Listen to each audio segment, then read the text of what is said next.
Good morning. It was really peaceful, and I felt safe over here last night. This is going to work.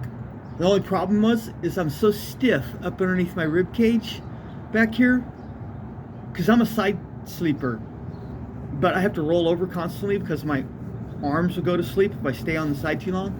I was struggling because it hurts to roll over. I'm in pain right now, you know? And that brings me to the subject at hand on my mind right now. The other day when I was talking to my oncologist, I was bringing up, alternative therapies. Oh God, rolling her eyes, sighing, doesn't work, shut up, I'm a doctor, you're not a doctor, I know what I'm talking about, you don't. So she kind of like frowned me down, shut up. But anyway, I went to the palliative care team yesterday.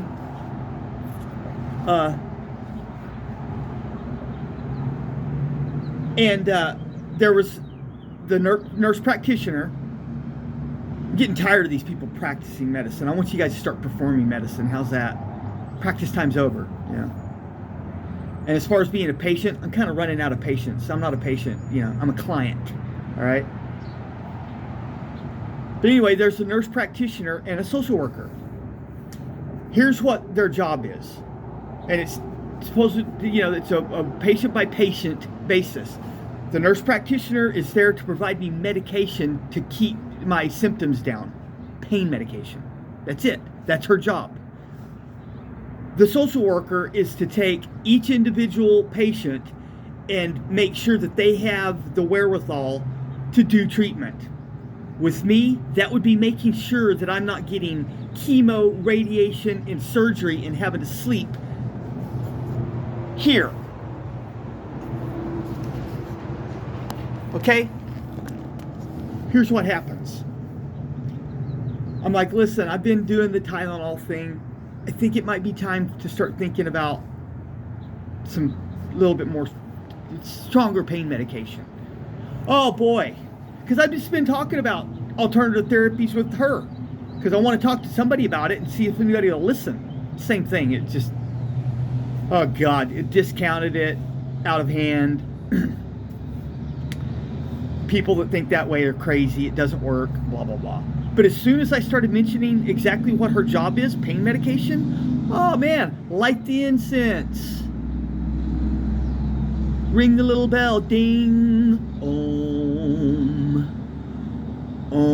I'm like, oh boy, she's talking about meditation, breathing exercises, because not every day, but I'll get to where I start feeling like I'm out of breath and can't breathe because I have a tumor in my lung. Huh? Go figure. And she's trying to tell me, yeah, just try to relax. There's apps on your telephone that talk about breathing exercises and meditation techniques and focusing that really help with that. Well, when I was looking on Google for that very symptom of lung cancer, you know what they were saying? Pain medication. Because that's what it is. It's pain in the chest, in the lung. And that's how it manifests, is feeling of you're out of breath, and that they give you a little bit of Vicodin or something, and it makes you relax and calms you down and helps you to feel like you're not suffocating. Oh no, it was out of the pain medication's out of the question. Yeah, it's a bridge too far right now. I'm like, oh boy. And then the social worker, I'm talking to her. Her whole job is to make sure that I'm not on the streets when I'm going through treatment. She told me when I said nursing home, she said that's simply not going to happen. Yeah. And she kind of insinuated, and I'm like talking about, but I'm watching this stuff online, and these people are talking about how the surgery took them a couple of months to recuperate. And they're talking about, cutting half my lung out, keep me in the hospital for about 5 days, and then boot me out onto the streets with no care home or no, nursing home or something. That's exactly what she was talking about. And I'm like, and the chemo makes you sick. She's like, people work on the whole time they're on chemo, blah, blah, blah. And I'm like, that's not what I'm hearing. I'm looking at people, they look sick as a dog, and they're saying it was terrible. And she was insinuating that those are crybabies. Oh, you're just hearing the crybabies. Like, oh boy.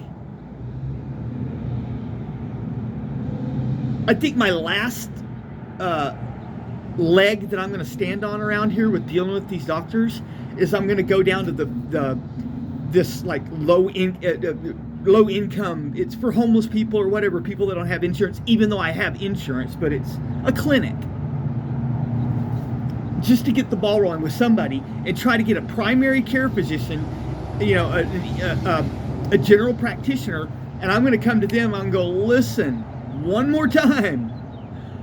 I'm thinking about doing this ketogenic metabolic therapy, and I need someone to act as a go-between between these telehealth medicine centers that will prescribe me the drugs that you need to block glutamine. These people are, you know, there's, like I said, Johns Hopkins they're doing clinical trials still, but they pass beyond that phase into the treatment phase using these protocols. They've even come up with a form of this L-Don they're talking about that's supposedly the gold standard for this, and they're using it with people. Of course, I'm not in Baltimore, Maryland. I don't want to be in Baltimore, Maryland. I've been there. It's an incredibly dangerous city. And Johns Hopkins is right downtown. Can't make money panhandling there. It's hard to find places to sleep. It's really dangerous, you know, it's like violent. Oh boy. So it's kind of out of the question, you know. But you can get them to prescribe you this medication that helps block glutamine absorption, and there's other drugs that help lower your blood sugar, and then the ketogenic metabolic therapy diet helps that already as it is. I mean, it puts you into ketosis. The cancer cells, almost every study, there's a few studies that go, no, the cancer cells can use ketone bodies, but the other side are going, those studies are flawed. You guys were suffering from confirmation bias, and you're skewing your test to try to make sure that it confirmed your point of view. No, they can't. And if you rob them of the glucose and glutamine, they starve. And you can live for decades using this therapy. Oh yeah, man, I talked about I was in pain and could use some pain medication, and I thought I was speaking to some kind of guru in an ashram instead of a medical practitioner. Oh yeah, the drugs are out the window at that point. I'm like, oh, okay, I see.